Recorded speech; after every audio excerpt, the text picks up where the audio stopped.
Emergency bats in the 10th. Into center field. Makes it from Machado. Here comes Justin Merrill. Padres walking up. Manny Machado comes up big. It's emotional than the average. See, this is getting crazy now. That's a lot of steam. He's been so offensively returning from an oblique injury himself.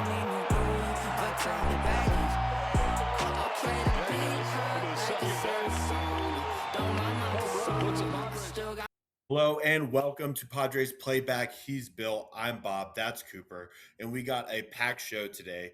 Things are feeling a little different as of late with the San Diego Padres, just coming off of a big 3-game sweep of the Atlanta Braves, and we're going to take a look ahead to the Dodgers series. We welcome the Dodgers to a town for a little weekend set, and we're also going to give out first half awards, cover the recent CBA negotiations between the MLBPA and MLB, and just, what's been happening with the Padres over the past week. Yeah. Welcome back, guys.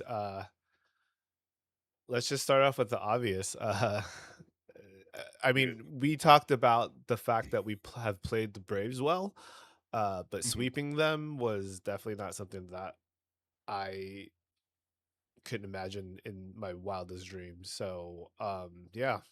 First reactions with that, guys. I'm all The sweep fired was up. truly incredible. Oh, you take it, Bob. You take it.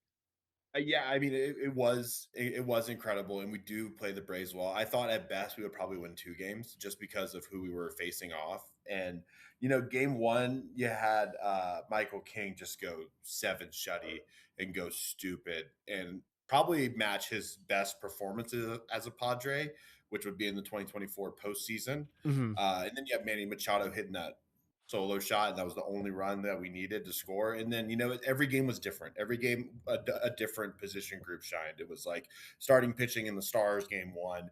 It was like the bullpen in game 2 because Wandy came out 1, 2, 3, and then the bullpen had to pick up the other 7 and a third innings to like really close out the game. And then game 3, you really saw that small ball, maybe like the new identity of this iteration of the Padres really like take effect. And I'm super pleased with how we play. I think it's our best series of baseball this season, to be completely honest. 100%, Bob. I think that's the best I've seen the Padres look at minimum since our crazy stretch where we were clutching up, felt like every game, walk-offs every other game, right? But when it comes to clean, pure, effective baseball, this was incredible. I was actually able to go to game 2, where we got to see Nando hit his third, unfortunately only third home run of the year, but it was a big one. I believe in the 7th to tie it up, and then seeing Manny back looking like Manny, right, being clutch in clutch moments, walking it off there. It was great to see, and similar thoughts to Bob on the rest of the series. How we kind of went a different way every single game. First game, pitchers duel. The second game, Griffin Canning happened, and we still made it work. And the Stars showed out when they needed to. And then JP Sears with a great 5 innings and change, I believe it was, of baseball. 5-2. Yeah, far more than I expected from him. I thought he was maybe going to go 4 and change, and by the end of those 4, he would have given up 4 or 5 runs. But that's not what we saw happen, and we were able to clean up the plate that we were given come the 5th or 6th inning. So incredible series out of the Pods, and definitely makes me a little more optimistic going into this weekend against the Dodgers and the rest of the tough series that we have in the next couple weeks. Yeah, And like you kind of heard. Yeah, let's pause on that a little bit because we're gonna dive into that series a little bit later. Let's kind of transition a little bit. If I could have a couple minutes to talk about how much I hate this opener bulk guy strategy. It's I don't get it. I mean, I get it. Like I've I made that post about it on Threads, and it kind of took off a little bit, and I had a couple people try to mansplain it to me of why they do it, and I understand it. You don't, sometimes your pitcher does better if he comes in. The idea behind it is that your starting pitcher can get deeper into the games, especially the ones you don't quite have a ton of confidence in, right? And I feel like the first time I've seen it was this year with Colorado, where they did it with Dolander against us twice, right? Where it was he had an opener, pitched the first inning, and then Dolan came in and like freaking mowed us down. So I get why it's a thing. I just think is incredibly stupid. It I mean, yeah. So anyways, I'm gonna get off my horse on that one. Run us through some roster moves, Bob. Yeah, so it's been a busy past week since we last record. Starting out with the 14th, Matt Waldron has begun his rehab assignment in El Paso with the Chihuahuas, and he has pitched 17 innings, both in relief and starting. He has 14 Ks and a 0.52 ERA in those appearances. I haven't had a chance to watch any of his games. I've watched one clip where he went 2 innings and a third in relief, and he struck out 4 and looked really solid. His knuckleball was moving a little bit more, so maybe something to be hopeful. There might be some bullpen help on the way. Ron Marinaccio was suspended on the 17th, served 2 games, came back on the 20th. And then probably the most shocking one to me was on the 19th. We had Bradley Rodriguez optioned to the ACL, the Arizona Complex League. And that's essentially the lowest level of minor league baseball. And per a report from Kevin Acey, the Padres and Bradley have sort of talked about doing this all year, just to sort of preserve his arm over his first full season of work. Yep. So that was something that I wasn't expecting to come across my feed, but he was sent down when Mason Miller was coming off the bereavement list. And then on the 21st, we had Nick Solak, who got DFA'd to reinstate Miguel Andahar from the 10-day IL, who went on with a hamstring injury. And Solak was on the big league roster for a week. He went 1 for 7 across 4 games. Not really super memorable, but thank you for your time. Blake Hunt got optioned back to El Paso on the 23rd after Fermin was reinstated from the concussion IL, courtesy of Yuki Matsui.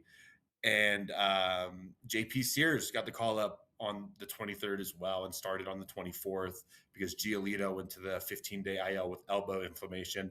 And as of today, Jay Cronenworth, we got news on Cronenworth for the first time in seems Finally. like 2.5 Yeah, months. finally. He's Yeah. not dead. He's alive very much, and he's going to start a rehab assignment in El Paso. Looks like he made his way back across the border, and he made it to El Paso. Yeah, the notoriously infamous Padre medical staff, you could probably trust them to keep national secrets at this rate, just because that's kind of Yeah.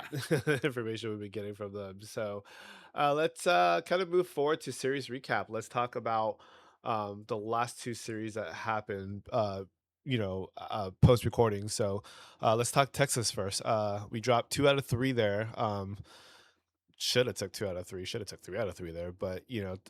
talk to me, fellas, about what you saw from the Rangers series. Let's start with you, Coop. It was better baseball than I expected to see. I still don't think it was great baseball though. Coming out of the Padres in that 3-game stretch.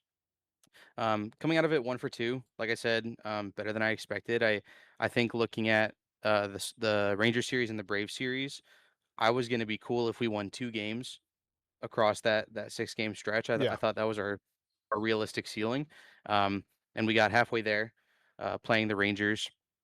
Um, I wasn't able to catch every game in real time, so I was watching some of the condensed games, and catching up on stat pages. So Bob and Bill might have some more in-depth thoughts on that series in particular.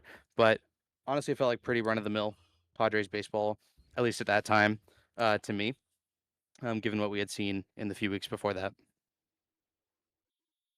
Yeah, I think game 1 might have been probably the wildest game we've had all season. I mean, we're going down facing off against Jacob deGrom. Jacob deGrom is somebody who has owned the National League from his time in New York, and pretty much every time he's played the National League, even when he's transferred over to the American League.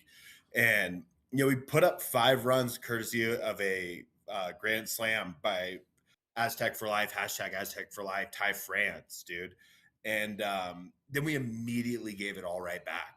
And I think The worst part about watching us give up 6 runs in that second half of the first was it was just like you could feel it sort of inching away from Randy. It was like a single here, a double, a walk, bases clearing double, and it just sort of like compounded and spiraled out of control. And sort of the regression of Randy Vasquez has been a really big point for this past month of baseball. Um, he's still not really walking the world, but he's not striking out people at the same rate that he was at the beginning of the year. And I think a lot of that has to do with his usage. You saw him throwing his cutter more than his sinker, and you saw him throwing the four seamer more than his sinker, and it was getting barreled. And so I think the biggest thing to take away from at least Randy's start in that game is, I need Ruben to be able to get with him and be like, we need to work on your pitch mix, and we need to come up with a more solid game plan because the book is sort of out on Randy for this season. I feel like they had a new game plan going into the year, and it kind of got figured out a little bit quickly, and they're having trouble adjusting as the league is adjusting. And Wyatt Langford, Jake Berger, they did most of the damage for the Rangers, and those are their big guys. And sometimes you hang a sweeper, and then big league players make big league swings. The biggest takeaway: Ty France had 10 total bases in this game. He had 3 hits, a grand slam, a home run, and a double. And he had all of the team's RBIs aside from 1. So big shouts out to Ty France. That offense really showing up in a new way. Game 2, Manny Machado played the hero in a 10-inning epic. That game was sort of all Rangers until the late stages. And Manny Machado hits a 3-run home run in the 10th, and then Mason goes out, pitches his second full inning for the first time since September 6th of 2024, and shuts the door, gets the win. And then game 3 lost all that momentum, came out flat, gave up 1 big home run to I think it was Josh Jung or Wyatt Langford. They had a 3-run home. I think Wyatt Langford had a 3-run home run. And it's just sort of a typical Lucas Giolito start. Like, I am pretty apathetic when he's on the mound. I don't hate him the same way I hate Griffin Canning, but he's just like not a big league pitcher to me. He can't really complete 5 innings, and everything sort of wrong with him as a pitcher you saw on display in that final game of the Texas series. And it might have been injury, but I think it might be ability at this point. Yeah, I think I'll touch on a couple of the points from this series. Game 1 should have the whole series, in my opinion, should have been winnable. We got in a really bad habit of scoring runs and then giving them right back up. Game 1, obviously the 5-run first, and then Randy went out there and gave it all back, +1, right? Um, Even the game we lost on Sunday in the finale, we scored 3 to tie, and then we give the run right back in the bottom of the frame for the Rangers to take the lead, right? So not much to say there. It was nice to see that the offense was starting to come alive. You know, so that was definitely encouraging. But as far as Lucas Giolito, that concern goes, and I've talked about it in the group chat, and I've talked about it on threads a couple times. Year over year, almost 3 miles per hour decrease in his fastball, right? So, it, it's pretty clear on the wall that he doesn't have it, and I think we have enough of a sample size to realize that he's not the answer that we're looking for, and that if we Mhm. were to be a serious contender, we would have to go out and get a Joe Ryan or a Sandy Alcantara or um hell, even a Reed Detmer. Like it's just yeah. So I just think, and we've talked about this, in the group chat and in other conversations. Our rotation as it stands right now, we have a bunch of threes and fours and fives. We don't have any ones and twos. So yeah, I mean, the stick it back on topic. It was good to see the offense come alive. I do want to touch the win that we did get. Of how I'm still not a fan of the 4-out save. I Yeah. feel like you have a good enough bullpen. You have enough horses back there that you don't have to ask your closer to come in to get 4 outs. on a consistent basis. Once in a while, if it's a must-win game, I get it, but in the Rangers win, it we were up 2 or 3, and you didn't need to bring in Mason, and I think I used to be, and we used to give Josh Hader all kinds of crap for not wanting to go, get the 4 out saves, and all that stuff, but like when you think about it, you're asking your closer, and these guys are all creatures of habits. They have the same routine every single game, every single day they get to the ballpark. The way they stretch, what they eat, all of this is like pretty religious, right? So asking a guy to come in to get 1 out and then having to sit for a minimum of 10 minutes to, watch the other half of the inning unfold and then coming back on the mound and warming up, I just think like it's cool and all, like it's a cool stat. Mason Miller leads baseball with the most 4 out saves, but like why? Like we have enough strong arms back there that we shouldn't have to keep asking Mason to do so. So it is. I went off a little rant again there, so feel free to stop me next time, fellas. But let's talk about the Braves. We touched on it a little bit at the top of the show, but what else stood out to you guys with that series outside from wow, we swept them? I think Mod sort Taylor. of what, yeah, dude. I mean, I think it's now all time to sort of get together and be like, Samad Taylor is the Laureano replacement in left field, and he should be Yeah, in the lineup every day in the 2 spot. Because if you take him out of that 2 spot, I don't know what it is. If he's sort of like what you were talking about with the closers, like a creature of habit thing, he sort of just feels better in that 2 spot. I like him in the 2 spot because we get to use his speed a lot more. And I yeah, think that was the big separating factor between wins and losses in this series. If you were to shrink everything down, was the small ball drays. They were cooking. They were laying bunts down. They were stealing bases. They were causing chaos on the base paths and really capitalizing on mistakes by the Braves. I think the biggest one was when Bond made that throwing error, and then two came around and scored to really sort of like put the game back within reach in that game number two. But game one was just like really solid baseball all the way around from the Padres. I liked pretty much every decision Stammen made after he removed King from the game, and I honestly think King probably could have gone deeper because he wasn't even at 100 pitches yet. That's just my opinion. I mean, I'd worry about pushing King that far. To be honest, he is getting older. He's Yeah. not super old, but he is getting older. So I don't know if I want him pushing 100 pitches on the regular.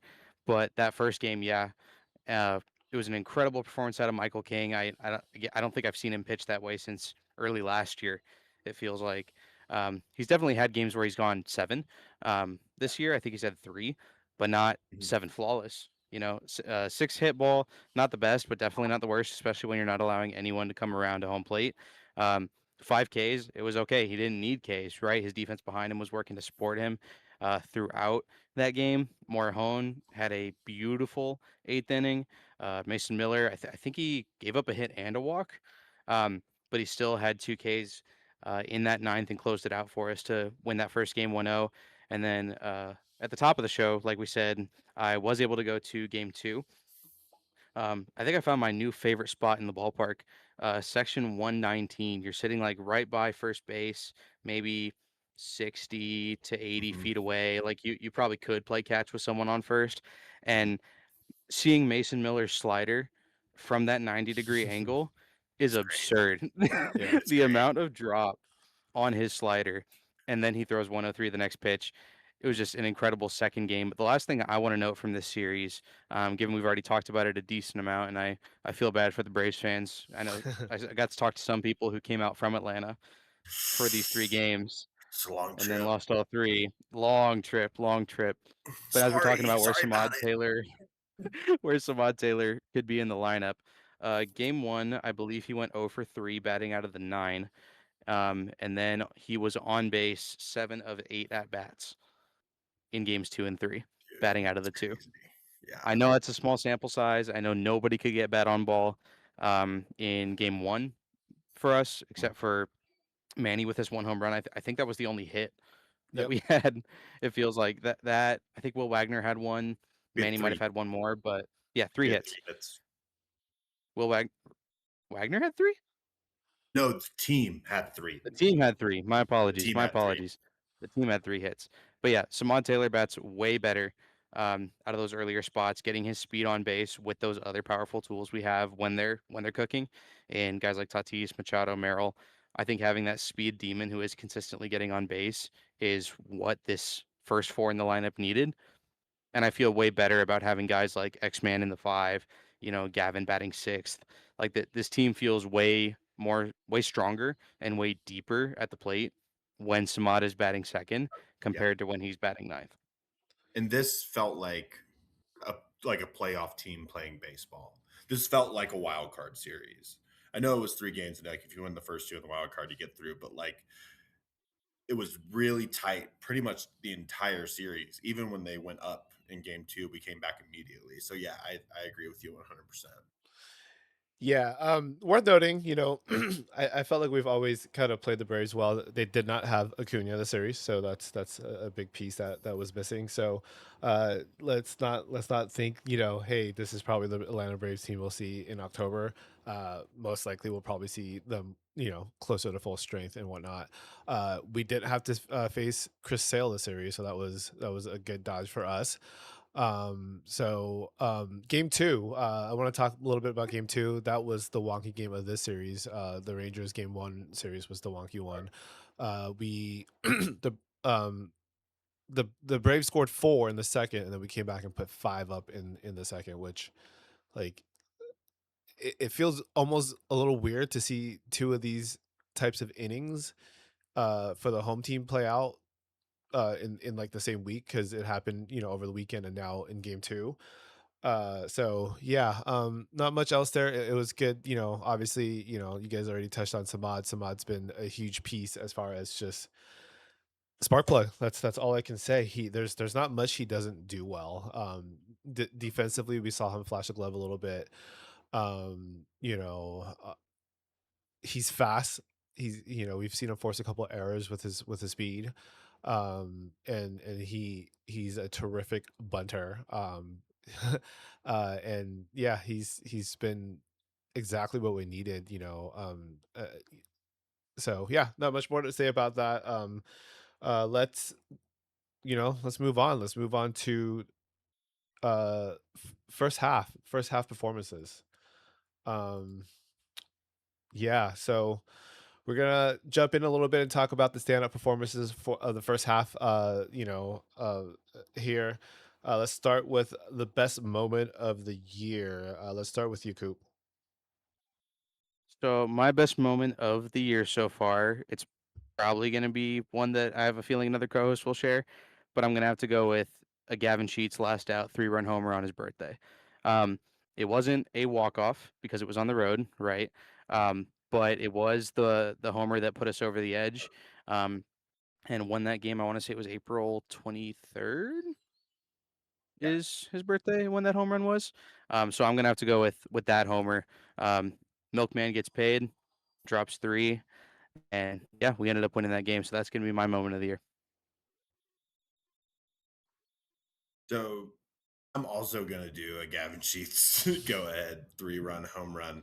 Mine's gonna be the City Connect debut I was there for walk that off one. home run against the Rockies. Yes, you were. And for Don's call is great, Yeah. but Eduardo Ortega, the Padres Spanish announcer, is sort of the guy who coined the term "holy sheets" early last year, and getting to hear his call and Gavin Sheets, and he's like, Gavin Sheets, rah, rah, rah. It's like awesome. And Don's losing his voice. He'd walked off the night before, and I think if I could bottle that high from that series and just like on a rainy day go over to my fridge and like go and take one of those, dude, I would every day of the week. It's like and everything about it too, like it was a mammoth home run that he hit. He knew it right off the bat. And I think Gavin Sheets is probably my favorite role player we've had in quite a long time Yeah. on the Padres. I really like that dude. And yeah, for me that was probably like like I'm in Utah now, so like I'm watching it on my TV, just like losing my shit Yeah. at like 11 o'clock at night. And it was like just so worth it staying up the whole time. Like those like the late games that the Padres have, when it's really good, it's great. When it's really Yeah. bad, it's not great. And that was one of my favorite games I've watched since leaving San Diego, just for that one moment. Yeah. I was there. So that's not my best moment of the year, but I was there. I'll kind of talk about it a little bit then. It to hear the ballpark chant "Holy Sheets," and then hear that crack off the bat, like in person, is chills. Like it's like what more can I say? It was pretty dope to witness that in person, and it was one of those that you could hear it off the bat in the parking lot or in the bathroom, and you're like, oh, that ball's gone. Like, I don't even need to, find out what's going on, right? So, my best moment of the season was the Jackson Merrill walk off against Seattle. I was also there, part of like if I could, Yeah. put that week of baseball into a capsule and just carry it with me everywhere I go. Like whenever I need to feel good about something, if I'm having a shit day, I just pull this capsule out. I'm like, I went to these many wins, right? Like that is probably like a Padres fan dream come true. Like we don't go on these winning streaks very often. And that was a hell of a winning streak. But I was there with some coworkers that night actually. It was the puffer vest fiasco, if you guys recall. I was Dude, supposed to meet some of my coworkers at a bar before, and then you guys know I live in East Village, so I walked down to the ballpark after I got home from work, and I kind of skimmed the line, and I was like, that was a 6:40 pitch. I think I got there at like 4:40. I looked at that line, and I was like, no, I'm going in. I'm not meeting you guys at the bar. But that's crazy. anyways, that game, yeah, just down six to come all the way back, and that was probably Jackson Merrill's finest hour as a pro, if you think about it, because that same game he robbed Julio of that home run to, I believe, save 3 runs or 2 runs. There was runners on base. Reruns. It wasn't a solo shot. So right. So he brought that back. And then the game winning hit. So yeah, that's definitely my best moment of the year. Let's transition from best moment to best defense of the year. We call this the Highway Robbery Award. I think we unanimously agree it's Jackson Merrill, right? Yeah, but which I one? think oh, like best defensive play. Mine's actually somebody else. It's a play from the first Giant series. We played Matt Chapman. Mhm. It was Walker Buehler's first start. He had a single, and Crony just comes screaming into the hole by first base, slides on one knee, scoops the ball, throws it falling away from the bag, and Oh nabs yeah. the guy. And I love seeing really like gritty infield, second base play and shortstop play. And to me, when I think about Jay Cronenworth on his best day, he's doing something like that, not, striking out 3 times and, running into Xander Bogarts at second base. So, like, that's the crystalline image like I have of Jay Cronenworth, like in my head, is Yeah. like him like scooping it backhand, sliding across the grass, hucking it over to Ty France and like nabbing Matt Chapman on a play that I don't think a lot of other second basemen would make. Yeah. But you That's could. really funny that we both have Cronenworth moments, but they're different. Oh. I didn't think we would Yeah. both land on Cronenworth, but uh, what came to my mind when I was thinking of a best defensive play, because Jackson Nabs went over the wall like every other game, so I don't think we can note it as best because it happens too often. But if I have to nail one defensive play that really stuck out to me, it was April 16th against the Mariners.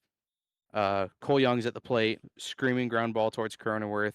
It's coming to his right side a little bit. He's dashing forward to get it. He realizes he doesn't have time to grab the ball and throw it, so he just scoops his glove a little bit. Glove only out. He kept his glove on, but the ball traveled a good 30, 40, like 30 feet, it Yeah. felt like, um, and was able to get the out at first. I don't remember it being incredibly impactful towards the end of that game, but I was like, huh, I don't think I could Pretty make sick. that throw that accurately Yeah. no matter how many tries you give me. So as much as I love hating on Cronenworth, and as much as I don't want him back in my starting lineup, of course I pray for his recovery. Hope Yeah. he heals up soon. Yeah. Um, but I love him as a bench piece, not a starter. But despite all that, I think that was my best defensive play of the year, or the the nominee I have for best defensive player of the year.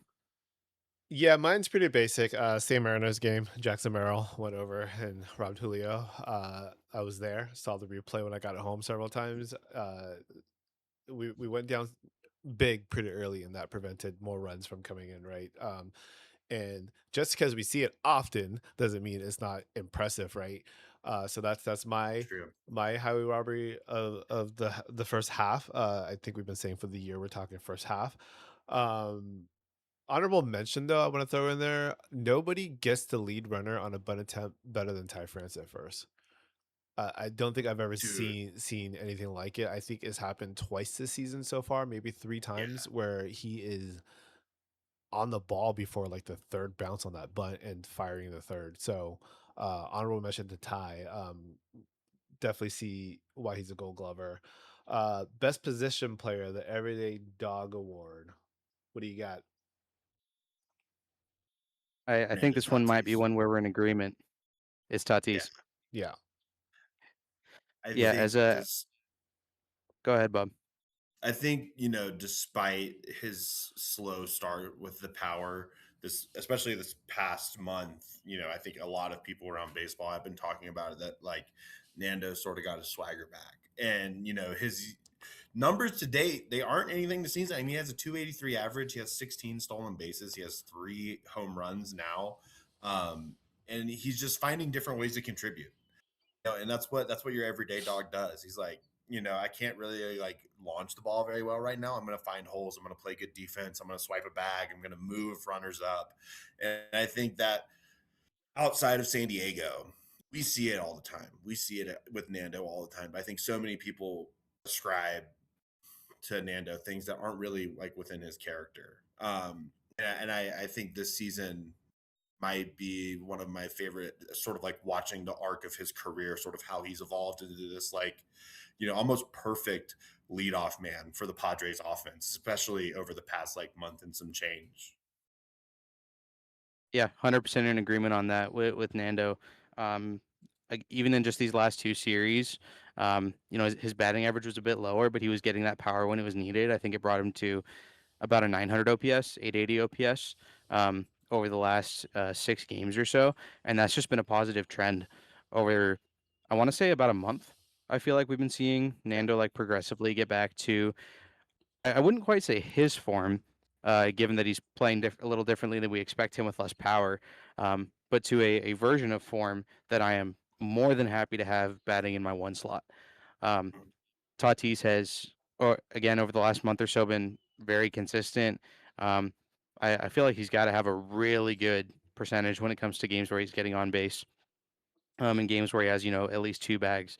Because when he's not getting to first and stealing, he's hitting a double. He may not be getting out of the park, but he's getting in scoring position for our savior, Samad Taylor, Manny Machado, and Jackson Merrill behind him, uh, who more likely than not, one of them is going to do at least something to move him to third, and he's going to be able to get home with another batter or two. So it's got to be Tatis for me. Yeah, it's unanimous for me as well as Tatis. You know, the month of June, he's got an 854 OPS. He has kind of morphed into this like kind of like a throwback 90s, 2000s leadoff hitter type, a lot of base knocks the other way, see ball, hit ball, get on base, steal a bag here, give us a double here or there. Um and the fact that he's, playing a lot of second base through all this too, for the first time in his career Mhm. and playing it very well actually. Yeah. So it's got to be Nando for me. I made a post about it yesterday. I know there was a lot of like criticism surrounding his body language doing his slow start. But um to me, uh, there is not a single star in this game right now that's less problematic than Fernando Tatis Jr. in my opinion.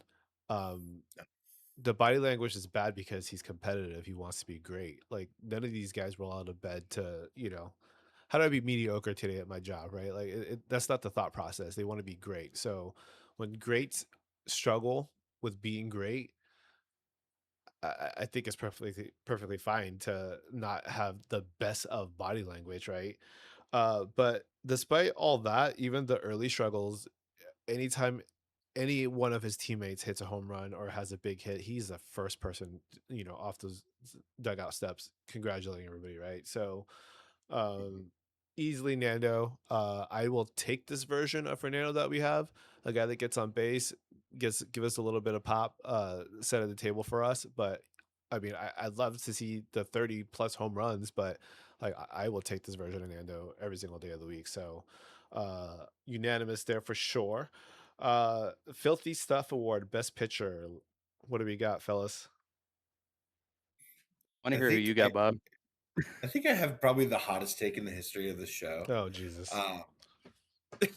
And I think the pitcher of the year for me is one Wandy Peralta, who at age 34 is on track to have his best season in his 11th year in the major leagues. Here's the thing. Here's the thing. Wandy is not going to light up the Rhaegar gun. He's not going to strike out the world. He might walk a couple batters, but he's not going to give up a run. And he's not done that this season. If you look at our baseball reference, the third most valuable pitcher on our team is Wandy Peralta, who's at a 1.1 WAR. Yeah. Michael King is at a 1.2, and Mason Miller is at a 2. Obviously, Mason Miller is going to be the guy everybody talks about. But you have Wandy who has made 34 appearances this year, 35 actually now, because of the game last night. And he is just putting together this this is the type of fireman guy you need in a bullpen to stabilize a game. When Griffin Canning can't seem to get out of a second inning, not that they're going to call Wandy Peralta in, but they're going to have him start a game, and he'll do it. He'll come in the second and he'll throw 2 innings. He'll come in and he'll throw 1 out and not complain about it. He'll do it on 3 pitches. And I feel very comfortable with Wandy in the game. And I have a meme that I share in the group chat that with the fate of the universe on the line, it is not Mason Miller who I want in the game. It is one Wandy Peralta, because I've seen him be reliable for this team time and time again. And the 1.8 ERA speaks for itself. I'm going to get off my soapbox now. Yeah, that's definitely a hot take. I mean, to Wandy's credit, and to also, I'll just throw in Yuki's name right now while we're on this conversation. The two lefties everybody loves to hate out of the bullpen, right, for the past year, 2 years, and rightfully so, because they have shot the bed more often than not. But Wandy has definitely been a revelation, if you will. What about you, Coop? Yeah, it's interesting. I thought you might go a starter out and just give King some credit for being the only starter to really do anything this season outside of Pavetta before he got hurt, of course. But I'm going the reliever route as well. And I want to give Adrian Morejon some flowers because he is in a position where he's not that different, it feels like, from a guy like Mason Miller. But because Mason Miller's on his team, Mason Miller's going to get all the shine. Um, Yep. Morejon's got a pretty simple 4-pitch arsenal, sinker, slider, changeup, four seam. None of those pitches are under 90 miles an hour. I think his changeup is 92 and his sinker is 99. And when you look into his advanced numbers a little bit, I mean, an xWOBA of 240 is pretty great for a reliever. A weighted on base of 244, and he doesn't really let people barrel up on him. I think his barrel percentage is around 2, and his hard hit's about 29. Um, with his exit velo pretty much always looking lower than the ball that's coming towards the plate. I feel like a lot of times you see a guy like Mason Miller who throws 103. If someone can catch a ball that's going 103, they're probably going to hit that sucker 108, 109, and it's at the park. Morejon doesn't throw below 90, but his average exit velo sits at like 85. So he's really good at keeping the ball in the park, even if he's not as flashy as a guy like Miller. And I think if Miller wasn't on this team or Miller were to get hurt, he would instantly step into that closer role, and I would feel incredibly confident with him there too. Which leads me to worry that he's not going to be on this team come winter time, Yeah, because I think other teams are going to come knocking and want him to be their closer. yeah, And he's. I think Go ahead. because I posted about Adrian on my Threads account today because I was looking at his Baseball Savant page, and the only page that has more red on it is Mason Miller's, and everything's maxed out for Mason. But his changeup is generating 52.4% whiff rate, and it is now his number one put away pitch. And I think if you were to poll Major League Baseball, the best left handed pitcher coming out of the bullpen in the National League would probably be Adrian Morejon. And I think we've seen him sort of like come back into that all-star form that he captured a year ago. And I love that. I love Adrian Morejon. He's a Padre who has been on the team in the organization since he was 16 years old. And, I'm of the opinion that I don't think he's going to leave. I think that means a lot to him.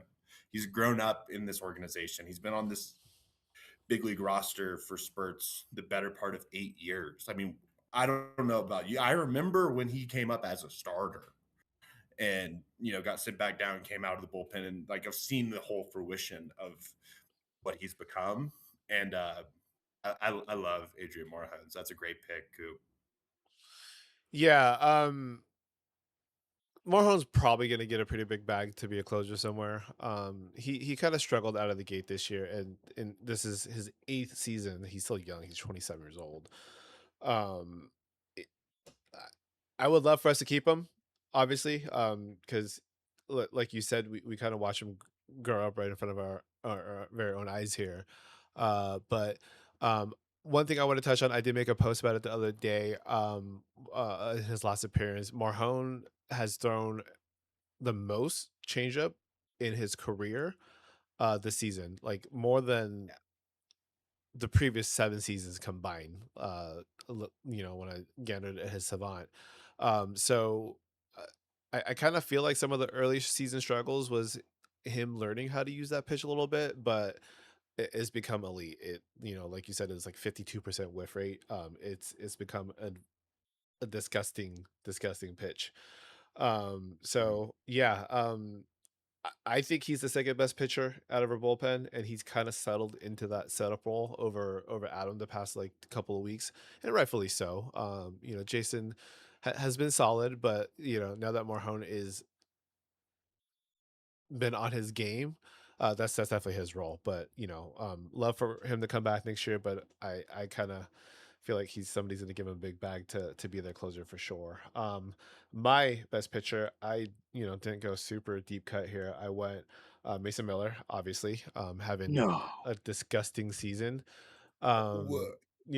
Like for me, it was hard to pick anybody else, right? So I would love to, give a nod to a lot of the other guys, but like we're talking about, just a historic season, an FIP of 0.37. Uh, the strikeout rate is disgusting. 66 strikeouts on 34 innings, 24 saves. Um, yeah, I mean, not much more to dive into other than, fastball slider, right? Let's move on to the best defensive player. We call this the Human Vacuum Award. What do you got, fellas? I think it's unanimous on this This one feels for like a sure. unanimous one. Yeah, yeah, Yeah, yeah, Jackson Merrill. yeah, Jackson. yeah, To I dive in think a little more, I mean, we called it the Human Vacuum Award because if you think of Jackson Merrill this season, you're not thinking of him hitting bombs. You're not thinking of him stealing bags. You're not thinking of him getting on base for someone else to push him in. You're thinking of him climbing the wall to catch a ball that is on its way to the moon and somehow stopping it from getting there. yeah, Um, I can't think of another player in my history of watching the Padres who has done that at a more frequent rate than Jackson Merrill this 2026 season. Um, and I think that leaves pretty much all that can be said about his defense. But I do want to give a nod to Xander Bogaerts as well. He's been really crisp when it comes to turning double plays. Popped in my head a few minutes ago and thinking through my pick for this award. He's done his job incredibly well in that shortstop role, with the second base position being somewhat in flux um, throughout the season. So throwing some flowers Xander's way, but it's got to be Jackson.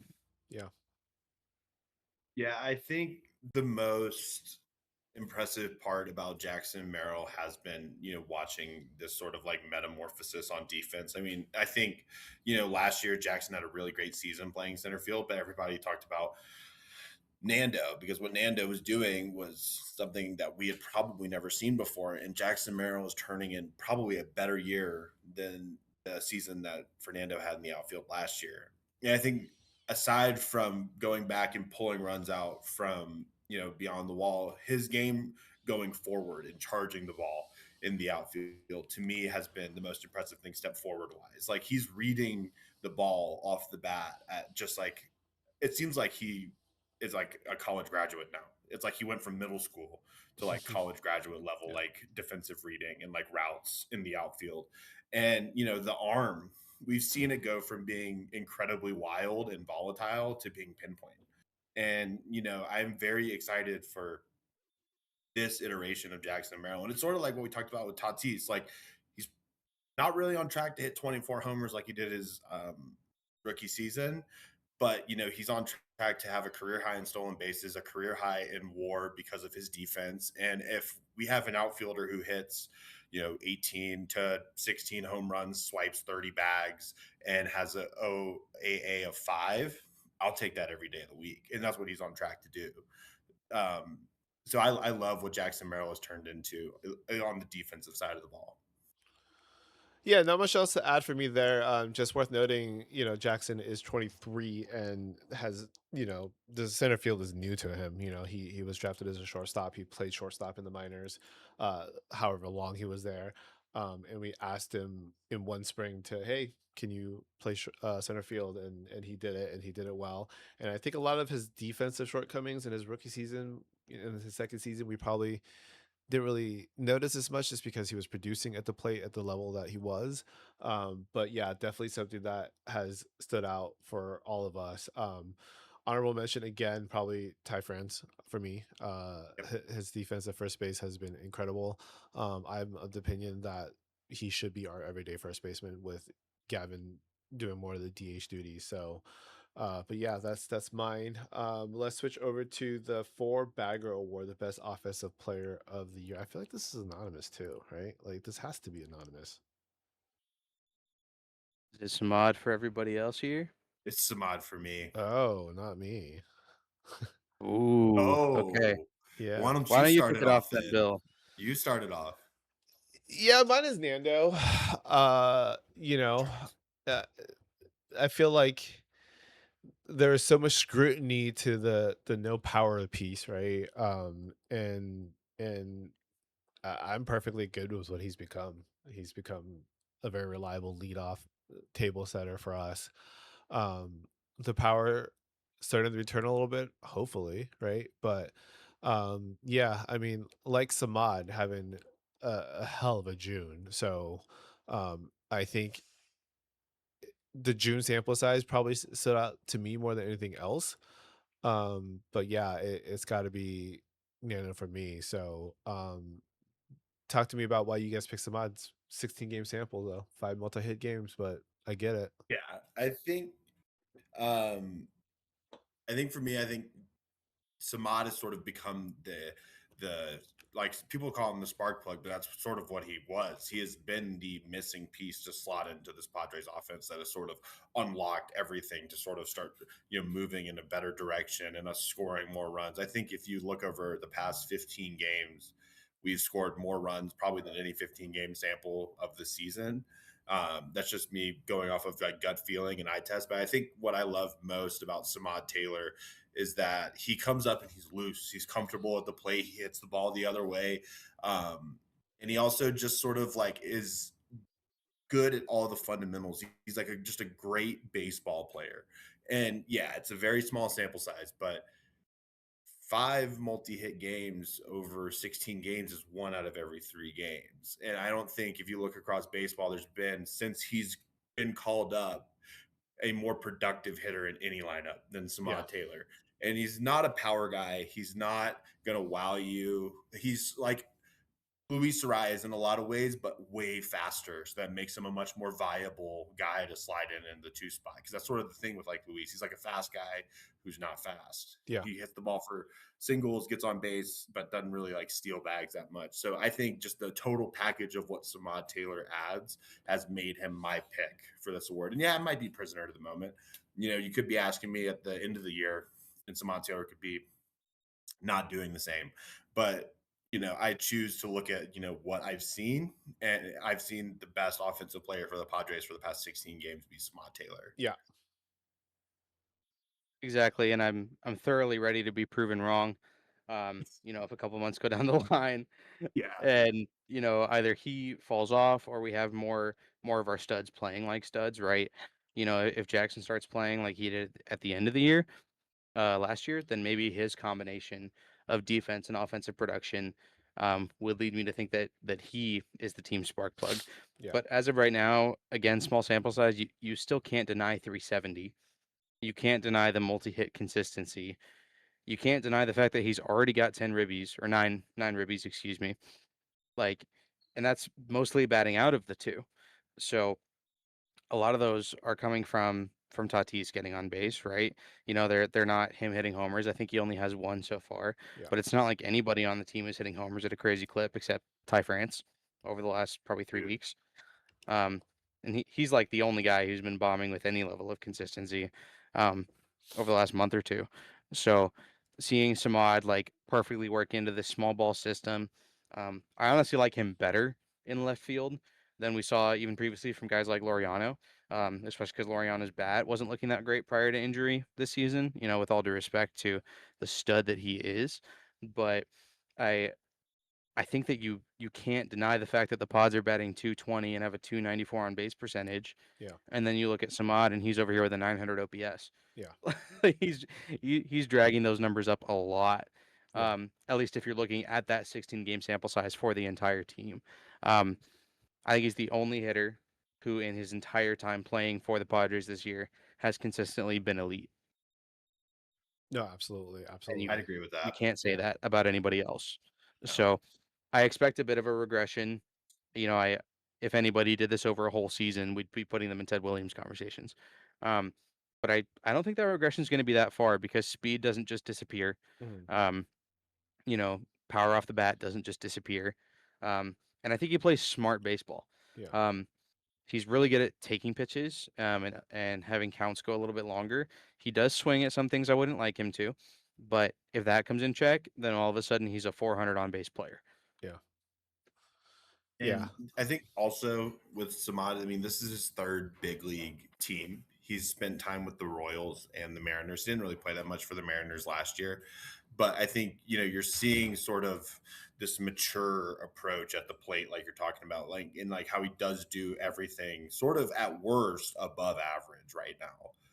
I think there's not a single thing where you would look at Samad Taylor, probably other than power, and be like, that's below average on a ball player. Yeah. No, definitely understand the case for Samad for sure. He's been, we've talked about it throughout the show that he's been the spark plug that we desperately need. But I do want to point out before we move on from this section that for all the complaints and dreadfulness that we've had to suffer with Manny Machado this season, he somehow is leading the ball club in home runs and RBIs at 14 and 43. I think this last 2 weeks of has helped out a little bit, boost those stats up, but he's still on track to have a pretty good season from the power standpoint. It's just he's not you know hitting at the clip that we want. So that's kind of there.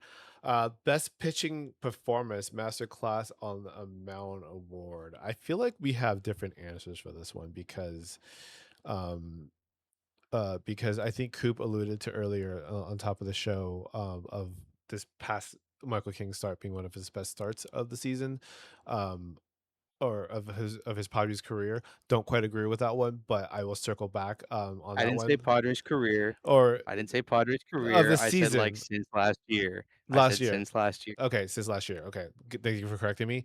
I think there was another Michael King start that was better than that this year, but I'll let you guys go first. I think my pick is probably that other Michael King start you're talking about, Billy. Yeah, I picked May 18th against the Dodgers. yeah, He went 7 innings. He struck out 9. He walked 2 and only allowed 4 hits. And I believe he gave up no runs in that outing. yep, And I think similar to this, that was sort of like where Michael King just sort of got up for that game. And yeah, Michael King sort of became the pitcher that we all sort of envisioned him becoming after we saw the 2024 season and the 2024 postseason. And he signed this 3-year deal with the club. And, we've seen Michael King go on some pretty insane runs. and I don't think I've ever seen him dominate like that game. Yeah, he gave up 4 hits, Yeah. but it was the way that he was striking out people, and it was the clip that he was striking out. A very, very talented Dodgers lineup that people, are talking about possibly being the best team since the Murderers Row Yankees. Yeah. And he shoved. And Michael King, that sinker changer, change up combo that he has was just working beautifully. He had people swinging all over the place. They couldn't get on plane with anything he was throwing. And he was also economical, like he was in this Atlanta Braves start. I think he only had 93 pitches through 7 innings, and I think that's sort of the key for me when you're looking at these big, like, gaudy numbers. Like, we've seen big gaudy numbers from people like Pavetta, but they always have like 110 pitches. Is he was very controlled and economical in his plan of attack that night in particular. And I felt invincible watching Michael King pitch against that Dodgers team. At least for that one night, I felt like we could win the World Series with him as our ace on the mound. And that's indispensable. Yeah, I'll jump into it. That's my pick as well. He went 7, 4 hits, no runs, 2 walks, 9 strikeouts on 100 pitches. Outdueled Yamamoto that day. Just 1-0 win. I mean, it was a 1-0 win. We won off of a early Miguel Andujar home run, solo shot to left field. But I mean, beyond all that, like, I believe that was his first time working with Duran. And I think in the post game, he gave the flowers to Duran. He said, I wasn't he even said, like, that wasn't his best performance, or whatever. So he clearly grazed himself pretty tough, but he gave the flowers to Duran. So I thought that piece kind of stood out to me. So we don't need to dive too much deeper into that. That was one of the probably better performances that we've seen out of him in his Padre career. So let's move on to you, Coop. Who's your Master Class on the Mound award winner? Yeah. So that was one that was highly in contention for me that moment, that game. But I've landed on his 7 innings of no hit or no run ball, excuse me, from Monday. There definitely could be some recency bias, uh, some high from the sweep, and having that be the way, everything kickstarted. Um, but what makes this performance stick out to me a little more than the Dodgers one is the one against the Dodgers happened when we were, I want to say 29-18. We were like 1 game ahead or 1 game back from the Dodgers. Yep. And that was right after we had gone, I think 21-9 was that win streak or that success streak. So I think the team was feeling on top of the world. And in this series, we're just above Yeah. 500. The Braves are second best record in baseball. And going in after this series to series against the Dodgers, Cubs, and Dodgers again, I think the entire team was ready to get waxed for a couple weeks. Yeah. And seeing Michael King hold that composure, especially as his offense wasn't giving him much, which is the same thing that happened in that Dodgers game, right? I think Yeah. both games ended 1-0. Both off Yamamoto the had a solo great shots, yeah. game against the Dodgers, and in the Braves game, I want to say they ran like 4 different pitchers. Yeah. Yeah. So outside of their starter, I think they all played pretty incredibly well. But again, only 1 run allowed to our offense in the Braves game as well. So that's the only reason that the one against the Braves on Monday stuck out to me more is because of the mindset that the team and the starter in that case probably had going into it. But they were both great performances out of Michael King. And no matter what's happening with the rest of our starting pitching, he's a guy I'm happy to have in my rotation. Yeah, no, definitely. Both 1-0 games. Michael King snapped a streak of bad starts actually with this start in Atlanta. So that's actually a very valid point. Um, uh, Padres offense, we beg of you, give your guys some run support, because this is the third 1-run ball game that he's won this season as a starter. So out of his 5 starts, 3 of those were by 1. The other one at Anaheim when he won 2-1. So yeah, Padres offense, please help your boy out. We need you. Let's move on to the CBA stuff. Yeah. A lot to dive in here. We probably don't want to spend a ton of time on it, but let's talk about it a little bit here. What are we hearing? What are our thoughts? Give it, yeah, Yeah, so this is a very interesting time for Major League Baseball. This is probably in my lifetime the most contentious I've ever seen relations between the Major League Players Association and the league itself. I wasn't alive for the 94 work stoppage, so maybe you can speak to that more, Billy. But I know that I think it might be a little bit more contentious than that. So basically, these negotiations started on May 12th in New York.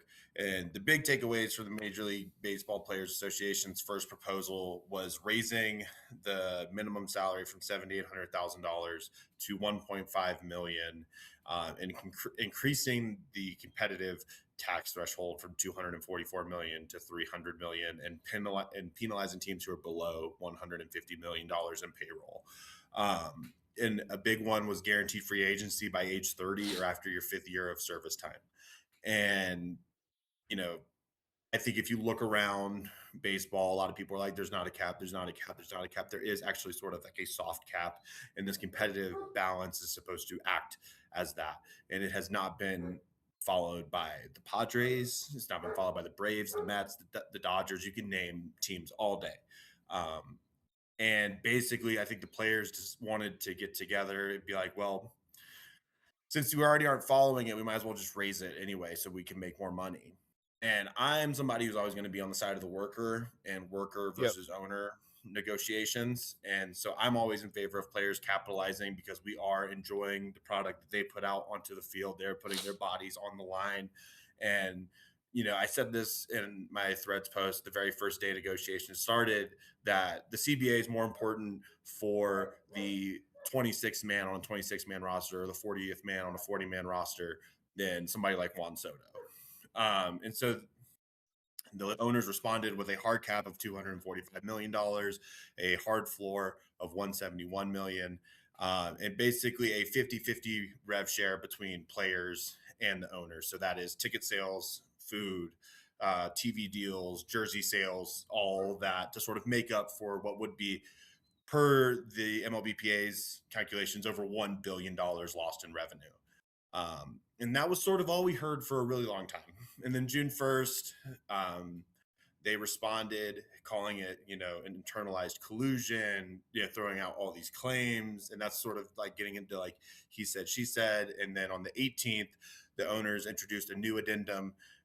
And this was the big bombshell, taking away the ability for players to jump directly from high school to Major League Baseball and enter that draft. They have to wait till age 20 per their proposal, reducing the draft from 20 rounds to 12 rounds. And then the draft bonus pool to $200 million league-wide. This isn't per team. And no team, no draft has been under 300 or $200 million since 2010. And last year, the draft pool was $350 million. And essentially, this would take teams spending $11 and $13 million on a draft to $6 or $7 million, and also eliminating the international free agency pool and implementing an international free agency draft that would basically forego this next cycle of players posting from Japan, Korea, people going and signing from the DR, Cuba, to have a 12-round draft with that $200 million league-wide bonus attached to it. And that's sort of where we stand right now. Until today, MLB owners decided that, max contract you could sign would be 5 years if you were going to a new team, 6 years, sort of like bird rights in the NBA, if you were staying with a team you previously had service time for. And both sides are saying what the other side wants to do is bad for baseball. And I don't know about you guys, but it feels like we might be missing games. And the question is whether it's going to be spring training or regular season games for this 2027 baseball season. Yeah, I think we're definitely going to miss some games. I mean, a labor stoppage is more likely than not, right? Just because I think the two sides are pretty far apart in a lot of fundamental stuff, specifically with the cap and the floor.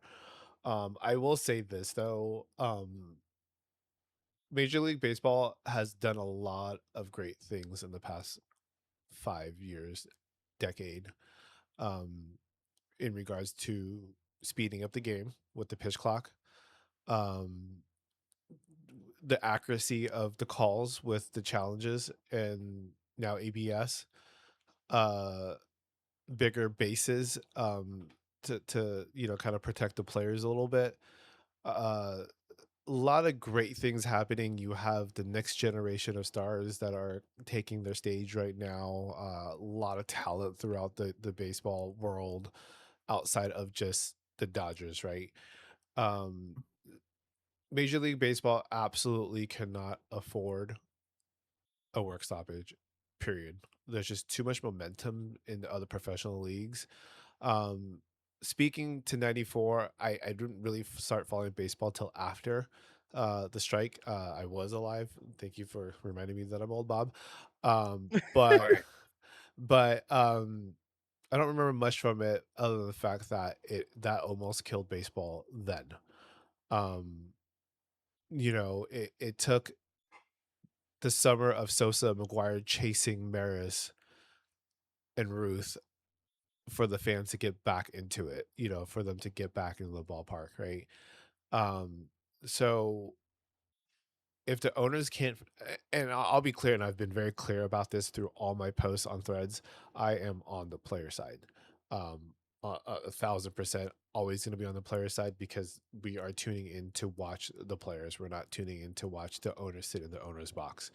And I may not be an econ major, but I know that Major League Baseball is raking in cash right now throughout most major cities, right?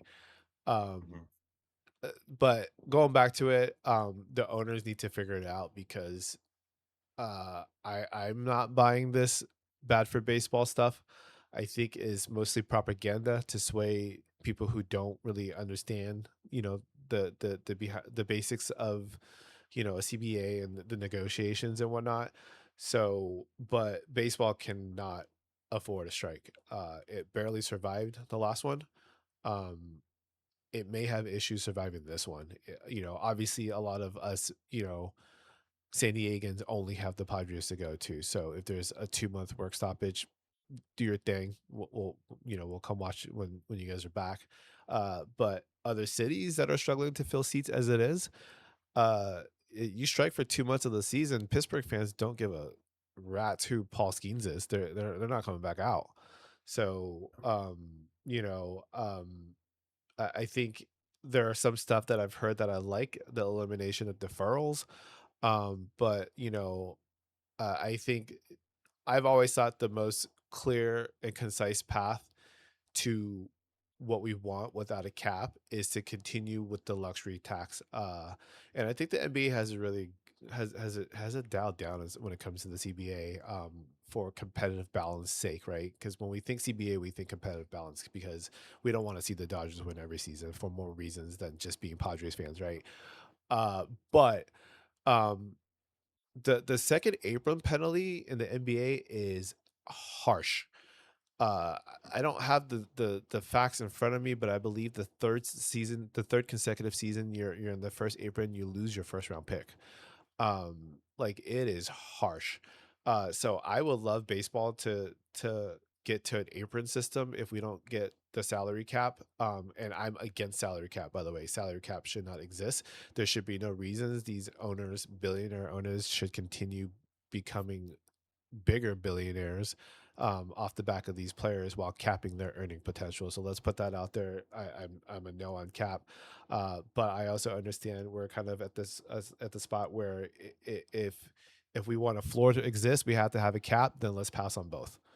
So that's kind of my thoughts on what I know at least. What about you, Coop? Yeah, I'm actually in a little bit of disagreement there, because it is simple to say a salary cap and floor creates parity, and to a degree it does, Yeah. right? You look at most other professional sports leagues, at least within the United States, um, they'll all, because I can't speak to many other leagues outside of the U.S., they all have caps. Um, and you look at the NBA, for example, there's been a different champion every year, I think, for the last 8 years. Yep. Um, Hockey, I don't follow, but for those of y'all who do follow hockey, I hope you can support me in my argument I'm making here. You look at something like the NFL, there's been a couple dynasties, but there's also always some teams that come out of the woodwork. If you're an NFL viewer, the Texans last year, their defense was incredible and it took them to the playoffs, right? Um, those types of stories, it's hard to have them happen without a salary cap and floor to a degree. because the other way to fix it, at least with baseball, is to allow more revenue sharing with local TV Yeah. deals. Yeah. Um, I know there is, and I don't want to harp on this too much because then I just look like a salty Padres fan, but there was a whole court case with the Dodgers involving bankruptcy, and that led them to be able to keep a far larger percentage of their local TV money Yep. than pretty much any other team would be allowed to, while they're also in one of the biggest markets. And so that's what's allowed a team like the Dodgers to spend as much as they have. Is the fact that they literally have so much more money than everyone else because they get to play by their own rules. Um, so when you look at the owners and the league, selling salary cap and floor, they're selling it as a win for small mid market teams, but all it really does is just create cost certainty for owners. Yep. And if they actually cared about parity within their league, they would focus on the huge disparity in TV revenue, Yep. or revenue sharing, excuse me, before they ever even touch the idea of a cap. Um, I know there's a lot of people who, I mean, I know my mom is in this group. People who say it's insane that the athletes make this much money. They're just playing a kid's game. And while it is true that they're making absurd amounts of money, the owners are making so much more. Yep. So anything that moves money from the owners to the players, I think is equitable in Yep. in my mind. Um, and I think looking at the current revenue sharing system is going to be far more impactful than any salary cap or floor. Yeah. And I think Go ahead. uh, so just because I gave the rundown, I kind of want to give like my 2 cents on the whole thing. I am a current member of a union. I work for the Utah Transit Authority. I am part of the Federal Transit Union, and unions are great. And the Major League Players Association is the strongest union in the history of American sports. And I think that if there is any union that can go toe to toe with MLB and win, it is the MLBPA. But like Billy was saying, the MLB should adopt the NBA system, because in the NBA system, if you go over that competitive tax budget, your first round picks are frozen for 7 years if you do it repeatedly. You cannot trade for players. You cannot sign players to a mid-level exception or a league minimum deal. And so what the MLB has right now is something similar, where it just affects the international player pool money. And that's sort of the Wild West. You can sign players for $100,000 in the first year and give them 4 to 8 to 18 million over the course of their deal. So I think looking at the way deals are structured is going to be a big thing moving forward. And also, you brought up a good thing that I was going to bring up is in 2012, the Dodgers TV deal right changed everything. And teams who are giving these monies to other teams that are going over the competitive tax balance, there's people don't really know what it goes to. The Dodgers pay out a lot of money to teams like the Rockies, to teams like the Pirates, to teams like the Reds, and it kind of just disappears into the woodwork through operations. And I think the big thing the players are pushing for is that money that you are getting paid by these other big clubs has to go onto the field, onto the product, onto the field, instead of creating, a scout for Western Kentucky who gets paid $1 million a year that nobody knows the name of, or bathroom upgrades that on paper cost, $1.2 million actually costs like 600,000. Yeah. So I think that the biggest thing moving forward, and we all sort of agree on, is that there cannot be a work stoppage, because I think I can say this might be a hot take. I think baseball has surpassed basketball in the cultural zeitgeist for probably the first time in my lifetime, really, that it has become bigger than the NBA on like a nationwide scale. I'm a baseball fan, so I might be totally talking out of like, pulling that out of just like a gut feeling. And I think, it's really easy, people like your mom, Coop, to look at the people who make $60 million a year, like Kyle Tucker. But what about the guys like, like Ty France, who make like a vet minimum deal that's 1.5 million, and they play 162 games in 180 days? Like Yeah. baseball, the grind of baseball is brutal. And I think not a whole lot of people really understand that because they don't watch every day. And I think, protecting the next generation of players is something that's very important and something that baseball's always done. And I think it's really hard to cry poor when you own a sports franchise. And, we saw it with the Padres valuation. Peter Seidler bought it for 800 million Yep. with his group, and it got sold for $3.9 billion. Yep. And that wasn't even like a long ownership. I think it was, max 14 years. Yeah. And so I think, we're all in agreement, but I think you got to support the players. Don't let the court of public opinion sway you towards the owner side of things because they're just wrong. Yeah, and I think the public court of opinion is pretty overwhelmingly with the players at the moment, and rightfully so. I do want to kind of comment on a point that Coop made that I thought was really good. This salary cap is being sold as a competitive balance piece. It is absolutely not a competitive balance piece because there's other ways to achieve competitive balance. Other leagues have shown it, like Coop said. So, yeah, it's being sold as that, but don't be fooled because what's behind that mask is greed. To be honest with you. Yeah, let's move on a little bit. Let's talk about what we've been waiting to talk about. The Dodgers are coming up. The Dodgers are coming to town. Second time this season. We went 1-2 against them last time. Felt like we should have won all three, but we didn't. Um, what are your thoughts, fellas? Let's start with you, Coop. I'm scared. I'm scared because I'm on this high from the Brave series, and I feel like it's gonna get ripped away from me. Um, but no, I looking at where the team's at, I'm thoroughly not expecting to win the series. Yeah, I would love us to look competitive. Um, I think it's very possible we pull one of the three, maybe even two. Although I do think we'd have to get a little bit lucky there for that to work out that way. Although the one thing that I think is in our favor more than it has, at least in previous matchups and probably will in later matchups, is our pitching yeah, um, matchups that we have. Um, I don't remember them all off the top of my head. I'm sure Bob or Bill can pull those, but I remember looking at them and saying, "Huh, we're not facing Shohei. We're not So, facing Glasnow." So so I'm game feeling one, pretty optimistic in that. game one is Walker versus Roki. Game two is Randy versus Yoshinobu Yamamoto, and game three is Imashien versus King. it's still not super easy, but yeah, that's how deep that team is, huh? Yeah, Yeah, I don't think it's easy by any means. yeah, Um, but I'm pretty happy to not face Shohei yeah, in a series. He's been diabolical at the mound this year, which hopefully means that his bat isn't quite as good because I feel like he's been getting one or the other the last few years of his career. He's either a demon at the plate or a demon on the mound, and I think we're having a demon on the mound year, and we don't have to face him on the mound. yeah, So it's definitely a measuring stick series, right? I think we're 9.5 games back right now, but there's still a lot of ball left to go. So it's very much a prove it year or a yeah, prove it series, excuse me. yeah. Um, it's a test. If we can't take, I think, 3 total games over this series and the one in a week or so, um, I think we start talking less about division title and more how to salvage wild card or who we're selling. Yeah, I think wild card was always kind of the goal, anyways, right? Coming in, the Dodgers we thought could probably win 110 games easy. So, Hey, before, a month into the season, yeah, we we were were right we there. were optimistic Yeah, for a little We were, bit. We were yeah, right yeah, yeah. there.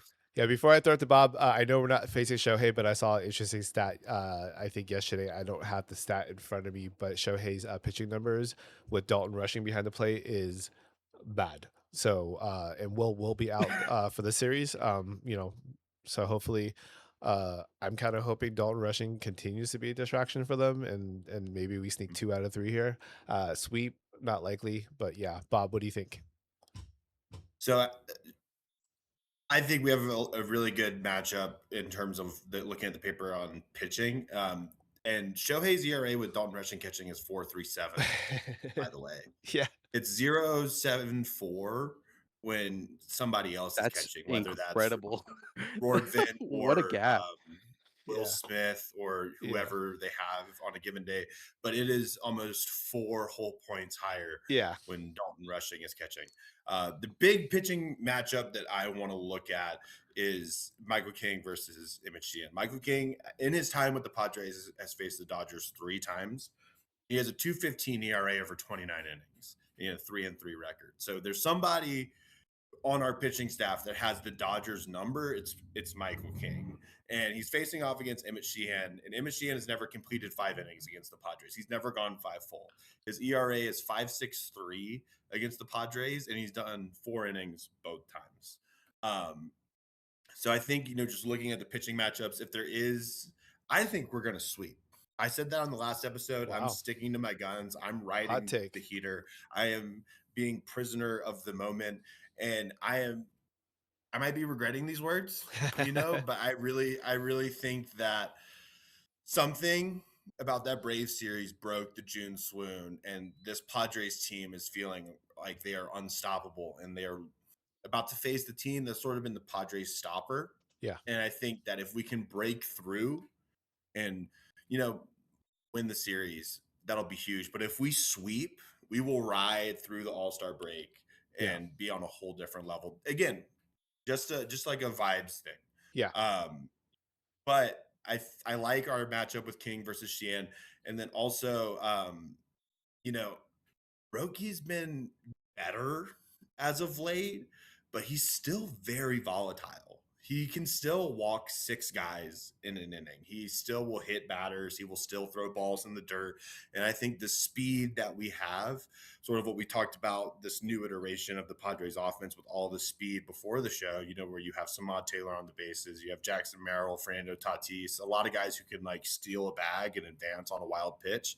I think, something will shake. And if you look back at that series, we're one error away from winning the Winning series. two. Yeah. And I think that his team remembers that. And I'm going to say the same thing I said last time. They show up to the level of their competition. And these guys, they like playing the Dodgers. These guys, they like playing each other. They get fired up for these games, both sides. It's not just our team. The Dodgers, they like playing the Padres. They come out hot. They get Yep. amped up for these games. And they just swept the Twins. We just swept the Braves. So both teams are playing good ball. And if you Yeah. look at the last 10, they're 7-3 and we're 6-4. We Yeah. won 3 out of our last 5 series. So I'm feeling pretty good. Yeah. The control issues with the rotation sometimes of the Dodgers, I think, could be in our favor. This team just came off of a 3-game set where they drew uh 15 walks in those 3 games. So I think that's to our advantage. But did you guys see that Dalton rushing clip yesterday where he Shohei wanted the challenge and Dalton said no, and then down the line Shohei wanted the challenge again and Dalton was shaking his head, but Shohei said, "I'm a 4 times MVP, so we're challenging this." And you could hear on the camera, the camera picked up Dalton yelling no. So uh what is wrong with Dalton rushing? Who knows? He looks like he's somebody that just bashes his head against the wall just for funsies. Um and I think, I'm hoping that little distraction piece continues to be there while Will Smith is out to kind of help us get the edge. But like Coop, I am nervous about this series. You are, I think, automatically nervous no matter what kind of recency bias that we're riding, because these are the 2-time defending world champions that are coming to the town, regardless if they're at full strength or not, right? And truthfully, the Dodgers have rarely ever been at full strength the past couple of years through these runs, right? Somebody's always missing from that rotation. So yeah, I'm worried. I'm concerned. I still think we could probably take 2 out of 3 if I'm optimistic.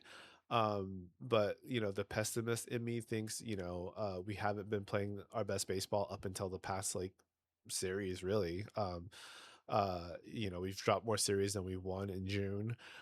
So I feel like the pessimist in me thinks maybe we only get 1 out of these. But I feel like just being the older member, the elder statesman of the group, that's kind of my role, I feel like, because I've seen so much of the disappointing years. But it's funny because I felt like I built my brand on Threads, and I've been posting about the Padres on Threads for probably like 3 seasons. This is my like third or fourth full season posting about the Padres, and I don't know how my post started getting traction, but that led me to like meeting a lot of great people, a lot of great Padres fan. I love the group chat, but I've always thought I built my brand on like this glass half full kind of guy. But recently, it's been more like, here we go again, because I'm so used to it. But yeah, I'm concerned about the Dodgers. I kind of want to see more Dalton rushing drama to kind of help us like eke out like maybe 2 out of 3 here. But yeah, any final thoughts on this series, fellas? I mean, I'd love some good Dalton clips to farm. That'd be great. Um, yeah, I mean, this is 100% speaking from youth here. Um, but I can't remember a time I heard a catcher yelling at a pitcher Yeah, on broadcast. In Yeah. stadium, I've heard it. yeah. If I'm like real close, I've heard it. But I can't remember a time I've heard that happen. I feel like that's the one thing you don't do. You don't yell at your guy. I don't care how good or bad they're doing. You don't yell at them. But Dalton decides he wants to be that guy. He wants to be that guy. Um, it's gotten so bad that I got faxed by someone who got faxed today, thinking that Dalton Rushing had been dropped from the team or had been optioned to AAA, and I was like, "Oh hell yeah, Wasn't finally!" me, by the way. I have that Um, account blocked, so just get it out there. It wasn't me. Was it? no, it wasn't you.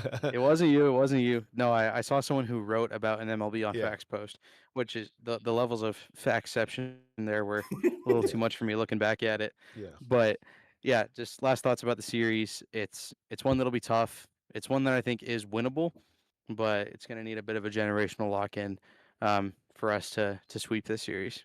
yeah. What about you, Bob?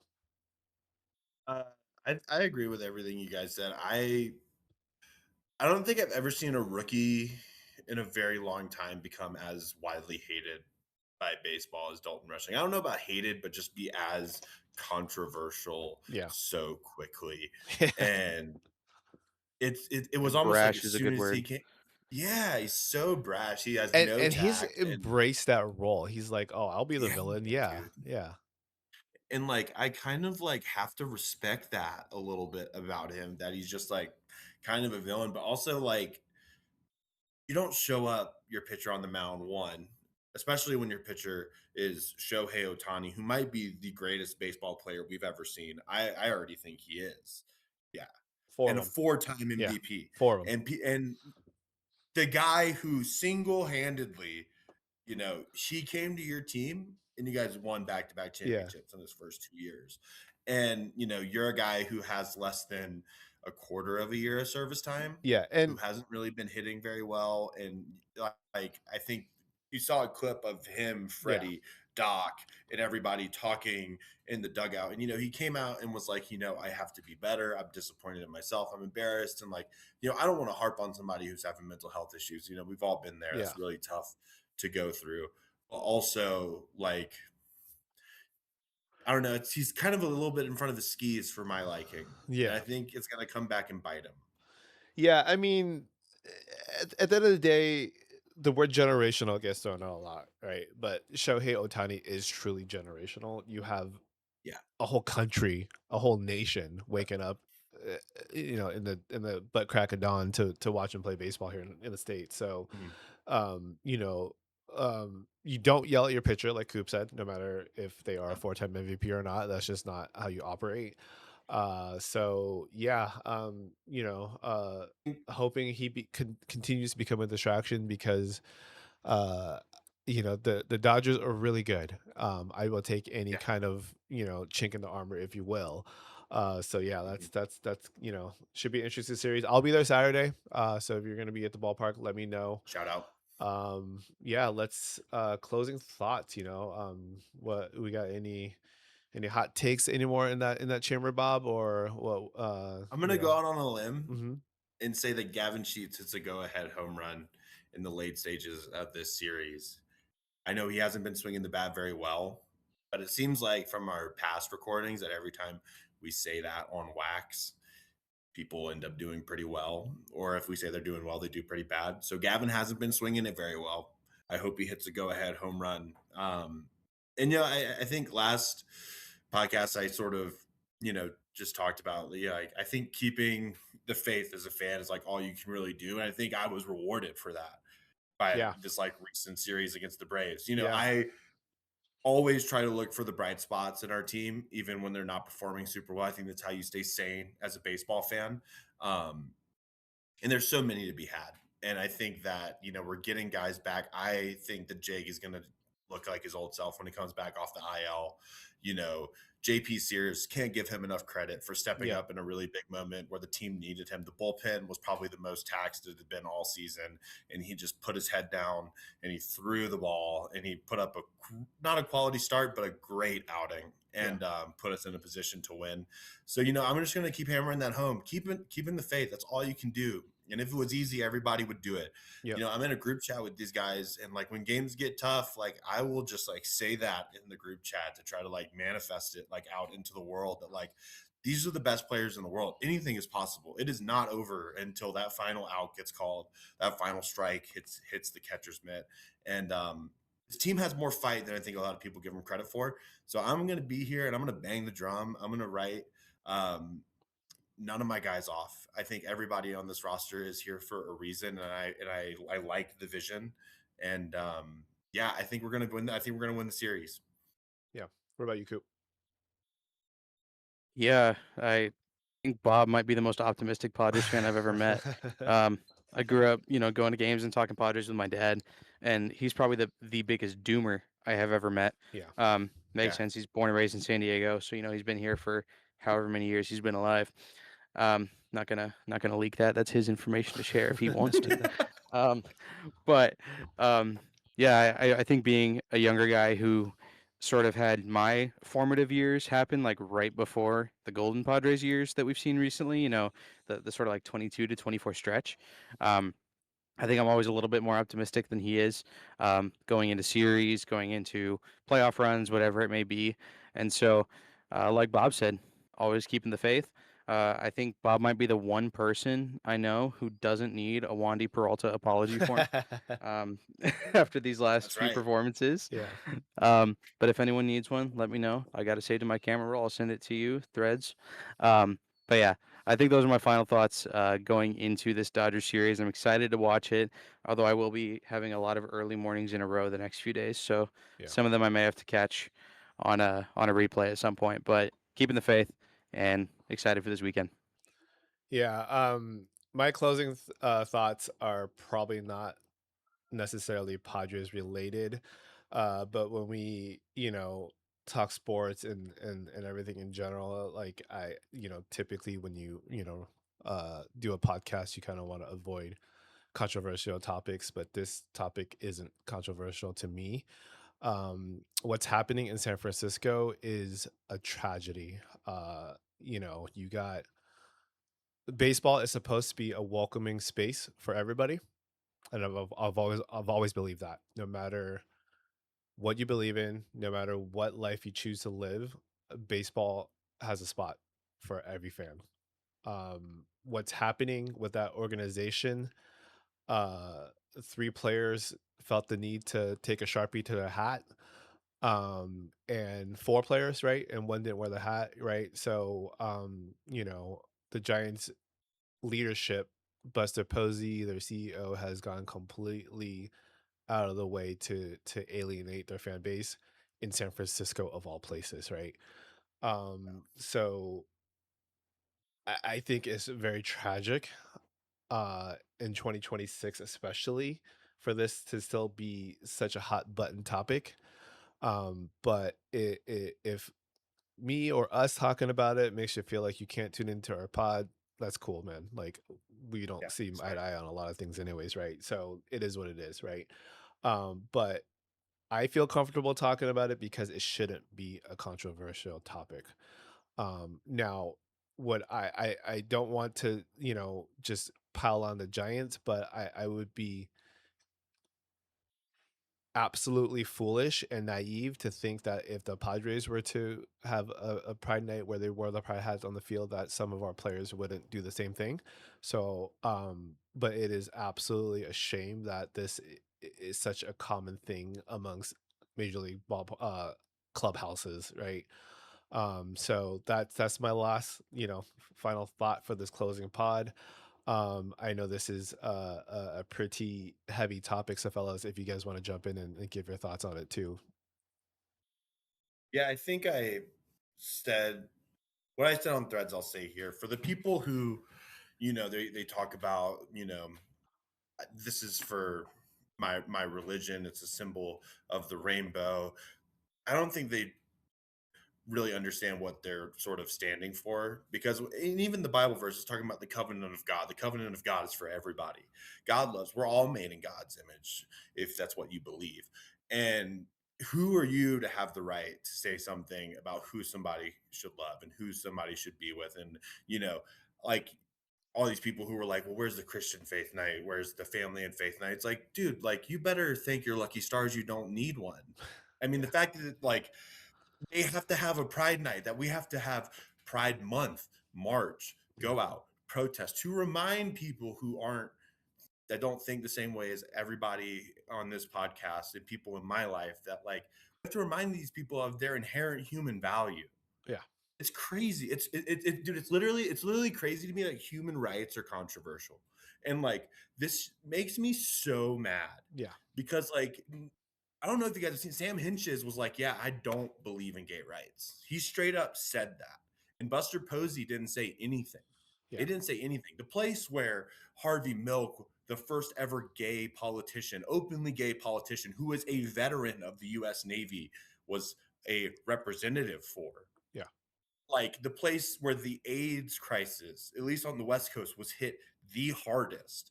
And you had people, like, coming together to, like, really, like, support this community. That was, the only thing I ever heard about San Francisco growing up is you can go there and you can be whoever you want and people will like you. It has been the sort of, like, stronghold for inclusivity. And the fact that it is quite the opposite now, I am disgusted Yeah. with the Giants front office. I think Tony Vitello is a horrible leader of men. Yeah. I think Buster Posey is an even worse one. And I will go out and say that they should not be managing in Major League Baseball. Yeah. You are not a leader of men if you can just watch 3 people on your Four. ball club come out 4 Yeah. and be hateful Yeah. in that way on that stage. And, dude, like, it just, I'm so filled with rage for bigotry. Yeah. Because I feel like as a nation, we are going backwards in a lot of ways. And, you know, I'm somebody who didn't face a lot of these things growing up. I'm 6'4", I'm white, I was very athletic, people liked me, right? And I've had to learn about a lot of this stuff sort of as I've gotten older. And, you know, I think people just don't have enough empathy anymore, dude. Yeah. Like, if somebody is watching a ball game at home and a pride hat makes them feel like they can go to a ball game and have a hot dog and watch their team win, lose, you know, that is what this is about. Baseball is for everybody. Yep. Sports are for everybody. It is the last fabric of our society that is a monoculture, that no matter who you are, if I see an SD on your hat or your shirt or your car, I'm like, dude, let's go Padres, Yep. dude. Me and you, we're tight, like forever. Yep. And I think that people are getting away from that. And it's really sad. It's really sad. So that's all I have to say. Yeah, it is a bit of a scar on our sport that we love. Seeing the DOJ investigating the MLB now, Yeah. for the religious part of it, not for any hate crimes of sorts. But I want to take my platform I have here right now, to spread the positive side of things, and remember that baseball is for everyone. And we sit and we see these terrible things happen in the world around us, and we go to sports to escape. Yep. Right. I'm sure many of us are excited to be recording this show, in some degree, as a form of escapism. Right, we get to sit here for an hour, 2 hours, and talk about our favorite baseball team with our boys. But I just want to remind you all to love yourselves, love each other, take care of each other, take care of yourselves, um, and enjoy baseball, the great sport we have. Because no matter what an organization does, no matter what certain players in an organization do, we're the ones who make the MLB community, and we're the ones who make all the communities in our lives. Whether it's sports, whether it is religion, whether it's your work, whether it's another hobby, we are the community, not necessarily the owners of certain business entities that may be part of those communities. So stay positive. Keep those you love close. And I think this will probably be our last episode of June. So I will wish you all a happy Pride Month. Yeah. Happy Pride Month. Happy Pride Month. Good way to close the show. That's it from us today. Again, even if you took 2 minutes to listen, thank you. If you listen to the whole damn thing, I'll buy you a beer when if I see you at the ballpark. But yeah, this is we'll probably see you in about a week or two, depending on what our schedule looks like. But as always, appreciate the support. Appreciate most of all just the ability to endure through the season together, and that group's chat has been a highlight for I'll speak for all of us here. So again, thank you. I know there are a lot of pods out there. There are only 24 hours in a day. There's only so much time we have in our week. So 5 minutes, 2 minutes, an hour, doesn't matter. Appreciate the support. Appreciate just hearing us. Yeah. So yeah, we'll see you guys next time. Peace. Much love. They said fake it till you make it. I went and made it instead. I really did it myself. It was easier than making a friend. You know if I tell